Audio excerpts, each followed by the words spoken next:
회복이라는 단어는 참 마음에 깊은 감동을 주고 참 아름다운 단어라고 생각해요. 여러분, 회복이라는 단어를 한번 생각해 보시면 무엇을 회복한다 할 때 있었던 것인데 잃어버렸다는 의미도 역시 가지고 있다는 것을 아십니까? 다윗의 회복이라고 한다면 다윗이 이전에 가지고 있었던 것을 지금 잃어버렸다. 그런데 다시 그것을 되찾았다라는 의미가 회복입니다. 1년 4개월 동안 다윗은 무엇을 잃어버렸냐면 하나님을 그의 삶에서 잊어버렸습니다. 하나님의 사람으로 기름 부음을 받고 왕으로서 하나님께서 세우실 하나님의 사람이 하나님의 사람답지 못하니 그의 삶이 또 자신이 없으니 그의 인생 가운데 영적인 자신감도 잊어버리고 또 오늘 말씀에 보니까 처자식도 잃어버리고 재물도 잃어버립니다. 소와 양들도 잃어버리고 지금 자기의 정체성마저 잃어버립니다. 블레셋이라는 이방 나라의 군대에 속해 있으니 자기의 신분도 소속도 정체성도 망각해버린 상태, 잃어버린 상태라고 말할 수가 있습니다. 근데 오늘 본문이 참 너무 감사한 것은 1년 4개월 동안 이러한 삶 가운데 이제 종지부를 찍는 순간입니다. 오늘 본문에서 모든 것들이 다 회복이 됩니다. 제가 4가지 정도로 회복되는 다윗의 모습을 살펴보았는데요. 요약을 해보면 첫 번째로 다윗은 기도를 회복하게 됩니다. 기도는 곧 하나님과의 관계의 회복이에요. 오늘 10월 새 달을 맞이하여 월삭 새벽 기도회 때도 제가 최근에 9월 월삭부터 기도합시다. 할렐루야. 우리가 기도함으로 올 한 해 이제 기도의 열매를 사역의 열매를 충실하게 우리가 맺기를 소망합니다. 그래서 계속 메시지를 기도합시다. 기도의 회복, 기도의 힘에 대해서 말씀을 드렸습니다. 다윗 역시 기도를 회복하게 돼요. 그 말은 즉 하나님과의 내가 관계를 회복한다는 말입니다. 두 번째로 영적인 자신감이 떨어진 다윗이 이 자신감을 회복하게 됩니다. 세 번째로 재산과 가족을 회복하게 됩니다. 네 번째로 이스라엘 공동체와 연결되는 회복을 갖게 됩니다. 이 모든 것을 합쳐서 4가지로 회복을 하는데 오늘 제가 이 4가지를 다 끝내려고 하다 보니까 좀 시간이 길어질 것 같아서 3가지 재산과 가족을 회복하는 것까지 살펴보고 우리 다음 주 명절 보내시고 수요 기도에 있습니다. 다음 주에 4가지 회복 4번째 같이 살펴보도록 하겠습니다. 오늘 이 자리에 와 계신 우리 성도님들 가운데서도 혹시 그런 생각이 드실 거예요. 인생에서 잃어버린 것들이 많으신 분들, 그래서 간절히 회복되기를 원하시는 분들, 오늘 말씀을 통해서 회복의 은혜가 우리 여러분들에게 있기를 주님의 이름으로 간절히 축원합니다. 첫 번째로 다윗은 무엇을 회복하죠? 기도를 회복합니다.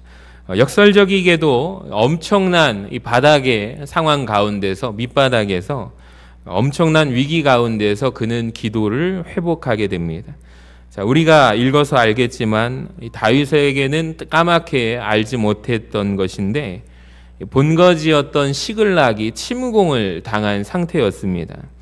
처자식들이 다 끌려간 상태예요. 3절을 한번 보세요.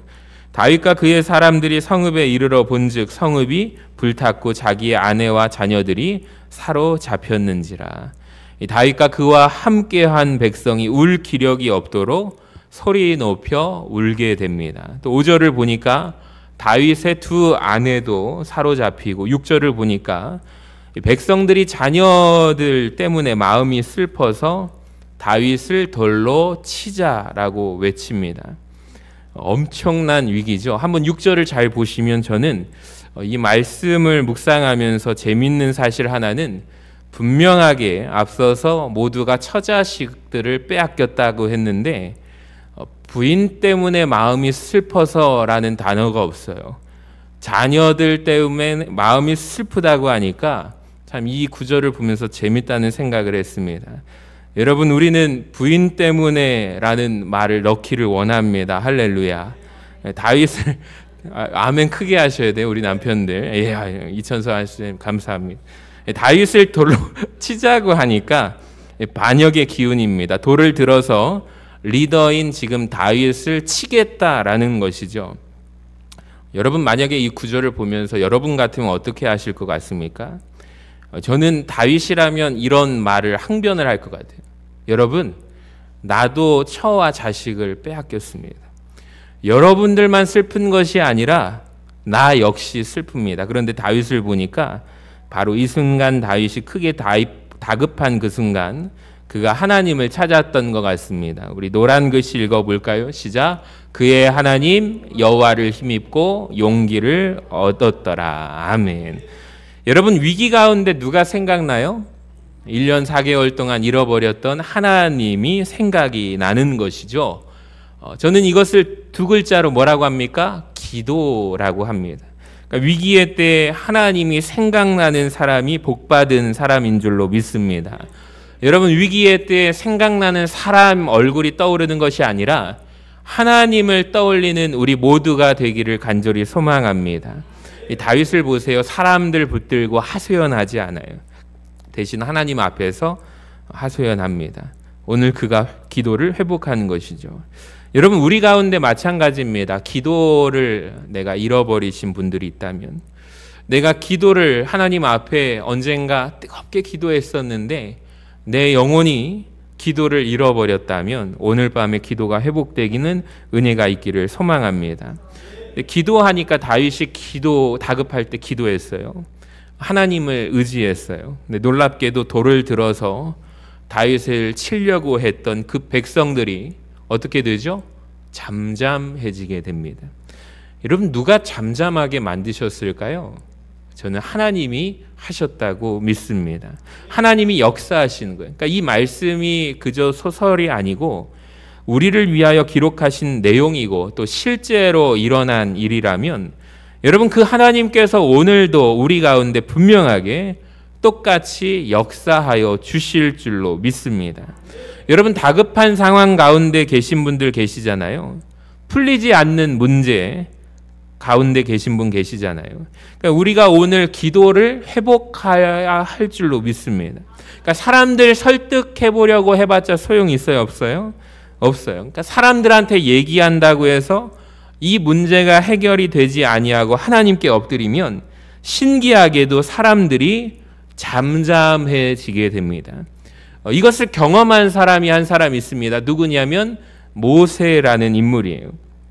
여러분 성경을 보면 하나님께서 이스라엘 백성들을 위하여 애굽에서 10가지 재앙을 행하십니다. 민수기를 보면 이스라엘 백성들이 정확하게 몇 번 불평하는지 아세요? 10번 불평합니다. 근데 그 중에 심각하게 모세의 리더십에 도전한 것은 몇 번일까요? 10번 불평한 중에 모세의 리더십에 도전한 것은 3번 도전하게 되었습니다. 근데 이 3번의 공통점이 뭘까요? 민수기 14장, 16장, 20장에 나오거든요. 그 공통점이 뭐냐면 백성이 모세를 대적합니다. 모세가 그때마다 하나님께 엎드림으로 그 문제를 돌파하고 해결해 간다는 것입니다. 첫 번째 위기를 한번 보세요. 민수기 14장 2절부터 3절 한번 화면을 보고 읽어봅시다. 시작. 이스라엘 자손이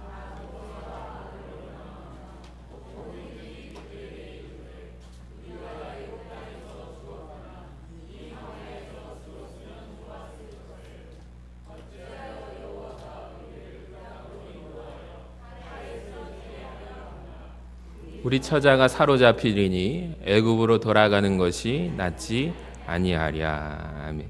그러니까 이게 무슨 뜻이냐면 차라리 그 다음에 또 보여주시면 차라리 우리가 애굽으로 돌아가자라는 것입니다. 그리고 서로 말하되 우리가 한 지휘관을 세우고 어디로 돌아가자? 애굽으로 돌아가자. 그러니까 모세 리더십에 도전하는 첫 번째 모습이 여러분 민수기 14장에 나옵니다. 자, 이때 모세가 어떻게 하는지 아십니까? 5절을 보시면 이렇게 되어 있습니다. 따지지 않습니다. 모세와 아론이 이스라엘 자손의 온 회중 앞에서 엎드리게 됩니다. 지금까지 내가 당신들을 인도하느라 얼마나 고생했는지 아느냐? 너희들 다 하나님이 베푸신 기적 같이 보지 않았느냐? 물어서 하나하나 백성들과 따지는 것이 아니에요. 모세와 아론이 엎드려서 기도하기 시작합니다. 여러분, 그때 어떤 일이 벌어지게 될까요? 10절을 보세요. 온 회중이 그들을 돌로 치려 하는데 그때 여호와의 영광이 회막에서 이스라엘 모든 자손에게 나타나시니라. 아멘. 여러분, 누가 개입하시죠? 하나님께서 개입하시는 거예요. 자, 두 번째 반역 때도 한번 보시기 바랍니다. 16장인데요. 고라와 다단과 아비람이 나옵니다. 역시 모세의 리더십에 대한 도전이에요. 보세요. 그들이 모여서 모세와 아론을 거스릅니다. 자, 그들에게 이르되 너희가 분수에 지나도다. 회중이 다 각각 거룩하고 여호와께서도 그들 중에 계시는데 너희가 어찌하여 여호와의 총회 위에 스스로 높이느냐. 여러분, 이것이 리더십에 대한 도전이거든요. 자, 이때 똑같이 4절을 보시면 이렇게 되어 있습니다. 모세가 듣고 엎드리게 됩니다. 여러분, 항변하지 않습니다. 그냥 그 자리에 엎드린다고요. 기도합니다. 모세가 그 자리에서 하나님 앞에 엎드려서 기도합니다. 이때 어떠한 일들이 벌어지게 될까요? 똑같아요. 19절을 보세요. 같이 한번 읽어봅니다. 시작. 고라가 온 회중을 회막문에 모아놓고 그 두 사람을 대적하려 하매 여호와의 영광이 온 회중에게 나타나시니라. 아멘. 똑같습니다. 모세가 따지지 않습니다. 하나님 앞에 엎드리는데 하나님께서 개입하시게 됩니다. 세 번째 보세요. 민수기 20장 3절입니다. 이번에는 백성들이 무엇을 가지고 따지고 항변하냐면 물이 없어서 대적하게 됩니다. 성이 모세와 다투어 말하여 이르되 우리 형제들이 여호와 앞에서 죽을 때 우리도 죽었더라면 좋을 뻔하였도다. 너희가 어찌하여 여호와의 회중을 이 광야로 인도하여 여기에서 죽게 하느냐. 여러분, 이때도 모세가 어떻게 할까요? 6절을 보세요. 모세와 아론이 회중과 다투잖아요. 회중 앞을 떠나 회막 문에 이르러 엎드리매. 아멘. 여러분, 그럴 때 여호와의 영광이 그들에게 나타나십니다. 그러니까 모세가 자기에 대한 백성들이 나와서 반역을 할 때마다, 그 반역의 현장에서 모세가 접할 때마다, 억울한 상황에 처해질 때마다 모세가 한 번도 사람에게 따지지 아니하고 한 번도 사람과 다투지 아니하고 더욱더 겸손하게 납작히 엎드리게 될 때 하나님께서 개입하게 되신 줄로 믿습니다. 여러분, 우리도 인생을 살아가다 보면 모두가 나를 좋아하고 모두가 나를 사랑하고 모두가 나를 칭찬한다면 얼마나 좋겠습니까? 근데 마음처럼 그렇게 되지 않죠. 우리를 비난하는 사람들, 심지어 우리를 대적하는 사람들도 만나게 될 것입니다. 손에 보이지 않지만 돌을 들고 마치 우리를 던지려고 치려고 하는 사람들도 마주하게 될 것입니다. 여러분, 그 순간 어떻게 하시겠습니까? 그 순간을 마주한다면 어떻게 하시겠습니까? 따지지 말고 눈을 들어서 하늘을 바라보시기를 바랍니다.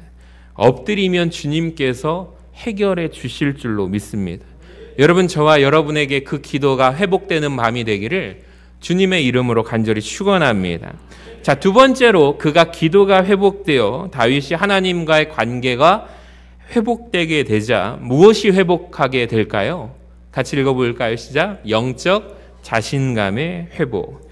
여러분, 오늘 용기를 얻었다고 되어 있습니다. 구체적으로 다윗이 용기를 얻었다는 것은 즉 자신감을 얻었다는 것인데 증거가 뭘까요?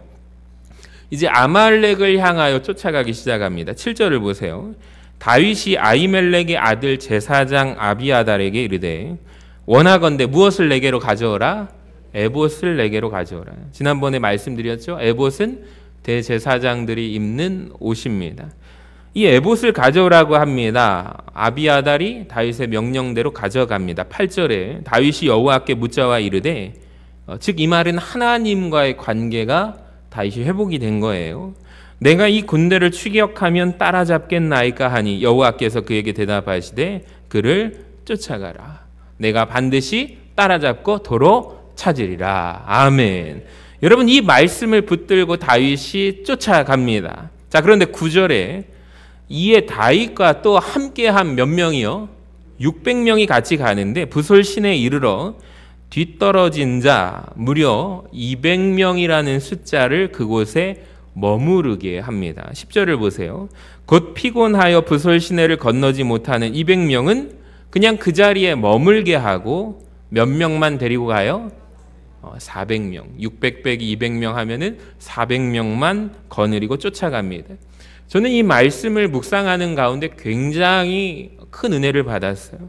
너무 중요한 말씀이라고 생각합니다. 다윗의 인간적인 면모를 보여줄 수도 있지만 저는 그 이상이라고 생각이 들었습니다. 여러분, 지금 상황이 여유가 있는 상황일까요? 여유가 없는 다급한 상황일까요? 너무너무 다급한 상황입니다. 지금 처자식을 뺏겼습니다. 1분 1초를 지체할 수가 없는 아비의 심정입니다. 이 처자식을 구하기 위하여 간다면 여러분, 한 사람이라도 더 데리고 가야 마음이 편할까요? 그래도 불안할 것입니다. 한 사람이라도 더 용사들을 데리고 숫자라도 더 가면 그렇게 가야 마땅할 것입니다. 이길지 질지도 모르는 상황이잖아요. 근데 다윗은 지금 600명을 거느리고 가는데 그 중에 참 놀랍게도 200명이 피곤하다는 것이 다윗 눈에 들어왔습니다.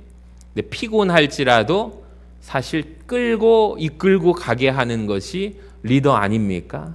잘 다독여가지고 600명 그 모든 용사들 끌고 가는 것이 맞지 않습니까? 라는 생각이 들었어요. 저 같으면 그렇게 합니다. 근데 다윗은 200명을 그 자리에 부솔시내에 머물러 있으라고 말합니다. 나는 400명만 데리고 가도 충분하다라는 것이죠. 여러분, 다윗이 왜 이렇게 행동을 취했을까요? 저는 한 가지, 하나님을 그가 회복했기 때문입니다. 제가 언젠가 설교했습니다. 하나님을 수치로 수학으로 표현한다면 하나님은 인피니티, 뭐죠? 무한대라는 공식으로 제가 표현한 적이 있었죠. 근데 오병이어의 기적 사건에서 제가 우리 성도님들과 함께 나누었던 말씀이었습니다. 무한대이신 하나님을 내가 소유한다면 무한대 더하기 200명이나 무한대 더하기 600명이나 거기라고 저는 생각합니다. 그러니까 다윗이 원래는 어린 다윗이 무한대이신 하나님을 소유한 자 아니었습니까? 그래서 골리앗 앞에 모두가 사울 왕부터 이스라엘 백성들이 벌벌 떨고 그 장대한 장수 골리앗 앞에서 골리앗이 하나님을 조롱하고 이스라엘 백성들을 모독해도 아무도 나갈 수 없는 상황 가운데 다윗이 나갑니다. 어린 소년 다윗이 물맷돌을 들고 나갑니다. 어쩜 그런 용기가 있을까요? 저는 이것이 바로 무한대이신 하나님을 그가 소유했기 때문이라고 생각을 듭니다. 그래서 고백을 해요. 너는 칼과 창과 단창으로 내게 나아오지만 나는 무기가 필요 있다 없다? 없다는 만군의 여호와이신 무한대이신 하나님을 내가 의지하고 너에게로 나아가노라. 근데 이 다윗이 이러한 모습 가운데 무한대이신 하나님을 놓쳐버려요. 그래서 그때 하나님을 소유하지 못하는 다윗에게는 골리앗의 칼이 눈에 들어오게 됩니다. 왜 그래요? 무한대이신 하나님을 놓쳐버렸기 때문에 골리앗의 칼, 이게 참 귀한 무기라고 쫓아가서 받아오지 않습니까? 여러분, 이게 굉장히 중요한 거예요. 다윗이 영적인 자신감이 회복된 거예요. 하나님께서 분명히 응답해 주셨기 때문임을 믿습니다. 다윗, 너는 쫓아가면 추격하면 찾는다 못 찾는다? 찾는다고 말씀하셨기 때문에 600명을 이끌고 가나 400명을 이끌고 가나, 아니 반대로 생각해 보면 200명만 데리고 가도 찾을 수 있어요 없어요? 찾을 수가 있다고 그는 믿었기 때문입니다. 숫자는 아무 상관이 없다고 그가 믿었기 때문인 줄로 믿습니다. 여러분, 그래서 하나님을 내가 찾는다는 것이 너무 중요한 것입니다. 내가 하나님과 동행한다는 것이 이렇게 귀한 일입니다. 바라기는 여러분 인생에서 하나님 놓치지 않기를 바랍니다. 그러니까 하나님이 나와 함께 하신다면 내 삶에서 조금 누리고 사는 것, 조금 누리지 못하고 살아가는 것, 뭐가 중요합니까? 있어도 그만, 없어도 그만 아닙니까? 다만 있다면 누군가를 주님 마음으로 베풀고 살아갈 수 있다는 믿음의 고백을 할 수 있으니 감사한 일이고, 없으면 모든 것을 온전히 하나님께 시선을 두며 하나님이 공급하여 주실 것을 믿고 의지하니 얼마나 우리 삶이 감사합니까? 그러니까 무한되신 하나님이 나와 함께 하시니 거기에 조금 더 있으면 뭐하고 없으면 뭐하겠습니까?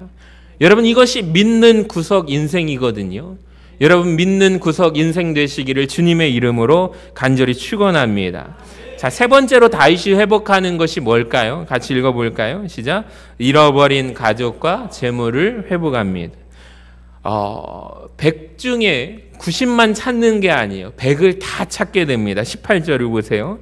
다윗이 아말렉 사람들이 빼앗아갔던 모든 것을 도로 찾고, 할렐루야. 여러분, 그의 두 아내를 구원하였고, 19절에 그들이 약탈하였던 것, 곧 무리의 자녀들이나 빼앗던 것들은 크고 작은 것을 막론하고 아무것도 잃은 것이 없답니다. 모두 다윗이 도로 찾아왔고, 20절을 한번 보세요. 다윗이 또 양떼와 소떼를 다 되찾았더니, 아멘. 잃어버린 가족을 되찾았어요. 잃어버린 물질도 회복합니다. 여러분, 하나님께서 회복하게 하시면 잃어버린 것들을 찾게 될 줄로 믿습니다. 여러분, 혹시 우리 가정 가운데서도 깨져서 가정을 잃어버린 분들 계십니까? 하나님 앞에 가정이 회복되는 은혜를 구하시기를 바랍니다. 혹시 부부관계가 깨지신 분들 계십니까? 그 관계를 하나님께서 회복하여 주시기를 소망합니다. 언젠가 제 자녀들이 이런 얘기를 해요. 저는 아내하고 참 대화를 많이 하는 편인데 엄마 아빠를 보니까 자기도 나중에 결혼을 빨리 하고 싶대요. 할렐루야. 그래서 아빠는 좀 늦게 한 편인데 그래도 빨리 한 편이구나 라고 하면서, 요즘에는 이제 늦게 가잖아요. 그래서 너무 빨리 하면 안 된다라고 했는데 엄마 같은 사람 만나라 라고 얘기를 했더니 씩 웃으면서 가요. 참 그 말을 듣고 저희 부부가 감사하다라는 생각이 들었어요. 여러분, 같이 살면서 대화 안 하는 부부들도 많다는데, 여러분 먼저 오늘 밤 말씀 듣고 기도하시면서 아내한테 가서 미안해 하시기를 바랍니다. 남편한테 가서 미안해 하시기를 바랍니다. 먼저 손 내미시는 우리 가정 되시기를 바랍니다. 대답 안 하신 거 보니까 다 잘 대화하시고 계시나 봐요. 할렐루야. 그래서 우리 믿음의 가정을 이루시기를 바랍니다. 하나님께서 회복해 주실 줄로 믿습니다. 혹시 물질을 잃어버린 성도님들 계십니까? 오늘 이 말씀이 여러분에게 실제가 되어서 잃어버렸던 물질을 다시 되찾는 은혜가 있기를 주님의 이름으로 간절히 축원합니다. 혹시 기쁨을 잃어버리신 성도님들 계십니까? 하나님께서 여러분에게 다시 기쁨을, 미소를 찾게 해주시기를 소망합니다. 직장을 잃어버린 이들, 직장을 다시 찾기를 주님의 이름으로 간절히 축원합니다. 말씀 속에 오늘 하나님의 세밀한 도우심의 역사가 있다는 것을 알게 되었습니다. 11절에 보니까 어떤 일이 있었습니까? 무리가 들에서 애굽 사람 하나를 만나 그를 다윗에게로 데려옵니다. 이 사람의 사연이 있어요. 어떻게 해서 이 무리에서 떨어져 있었는가 봤더니 13절에 한번 같이 읽어볼까요? 시작. 다윗이 그에게 이르되 너는 누구에게 속하였으며 어디에서 왔느냐 하니 그가 이르되 나는 애굽 소년이요 아말렉 사람의 종이더니 사흘 전에 병이 들매 주인이 나를 버렸나이다. 아멘. 여기 보시면 나는 애굽 소년이래요. 즉 아말렉 사람의 종이라고 합니다. 근데 사흘 전에, 며칠 전에 병이 들었는데 주인이 나를 버리고 갔습니다. 놀라운 고백을 합니다. 여러분, 지금 다윗이 하나님께 물었지만 정확하게 어느 지점으로 가야 할지 알아요, 몰라요? 모르는 상황이라는 것을 아셔야 합니다. 아말렉 사람들이 자기들의 처자식을 끌고 갔는데 도대체 어디로 갔는지 다윗은 전혀 모르는 상황입니다. 다윗 일행이 아무것도 모르는 상태로 지금 200명은 남겨두고 400명이 추격해서 쫓아가는 상황입니다. 자, 그런데 우연히 한 사람을 만났는데 그 한 사람이 3일 전에 아팠답니다. 근데 이 아말렉 사람들이 이 사람들을 그냥 버려두고 갔답니다. 여러분, 저는 여기에서 하나님의 섭리하심을, 하나님의 세밀한 역사하심을 바라보게 되었습니다. 여러분, 한 사람이 이렇게 아픈 이유가 있었어요. 왜 그래요? 하나님께서 하셨기 때문임을 믿습니다. 아무도 이유를 몰라요. 건강했습니다. 근데 갑자기 사흘 전에 아프기 시작합니다. 이유를 모르는 아픔 가운데 이 사람이 처하게 됩니다. 근데 하나님께서 행하시는 놀라운 섭리라는 것을 아십니까? 그러니까 아파서 병들었어요. 그랬더니 그 무리에서 버림받아서 버리고 갔습니다. 근데 이 사람이 누구를 만나게 돼요? 시간이 지나서 다윗 일행을 만나게 됩니다. 다윗이 갈 길을 인도해 주게 되는 것입니다. 저는 이 말씀 구절을 보니까 이 사람 입장에서도 갑자기 아픈 것도 서러운데 무리에서 버려지게 됩니다. 얼마나 힘들었을까요? 얼마나 마음이 아팠을까요? 죽음의 시간 그때만을 기다렸을 것입니다. 그런데 다윗의 무리가 다가와서 자기를 도와주고 자기들을 고쳐주기, 치료해주기 시작합니다. 여러분, 너무 감사하지 않습니까? 그러니까 이 사람 편에서도 하나님의 은혜요, 다윗의 편에서도 하나님의 놀라운 세밀하신 역사하심의 은혜입니다. 여러분, 오늘 우리에게 적용해 봅시다. 내가 혹시 건강했었는데 갑자기 원인 모를 아픔 가운데 있는 분들 계십니까? 육체적으로, 정신적으로 아픔 가운데 있는 분들이 계십니까? 그러니까 하나님께서 이 병을 통해서도 하시고자 하는 일이 있음을 여러분 믿으시기를 바랍니다. 여러분, 우리가 나중에 천국에 가면은 놀랄 일들 투성이 같아요. 그때 이유를 알고 나니 하나님께서 그 내 인생 가운데 그래서 나에게 병을 주셨군요. 그 일을 하신 이유가 그래서 그랬군요. 내가 직장을 잃었는데 그것도 하나님의 뜻이 있으셨구나. 내가 그때 그 문제가 있었는데 그것도 하나님께서 뜻이 계셔서 있으셨구나. 그러니까 우리가 모르고 알게 모르게 지나간 수없이 많은 일들 가운데 하나님의 놀라운 섭리가 있다는 것을 여러분 우리가 믿음으로 고백할 수 있기를 원합니다. 이런 말이 있습니다. 한번 보시면 같이 읽어볼까요? 시작. 하나님은 우리를 위하여 수백만 가지의 일을 하신다. 그 중에 99%를 우리가 모를 뿐이다. 그러니까 우리가 아는 것은 어떻게 보면 100 중에 1%도 안 될지도 모릅니다. 여러분, 오늘도 하나님께서 우리를 위하여 놀랍고 놀라운 일들, 하나님의 섭리 가운데 하나님의 역사를 행하실 줄로 믿습니다. 우리가 나중에 천국 가면 많이 놀라게 될 줄로 믿습니다. 미리 감사하시는 우리 모든 성도님들 되시기를 주님의 이름으로 간절히 축원합니다.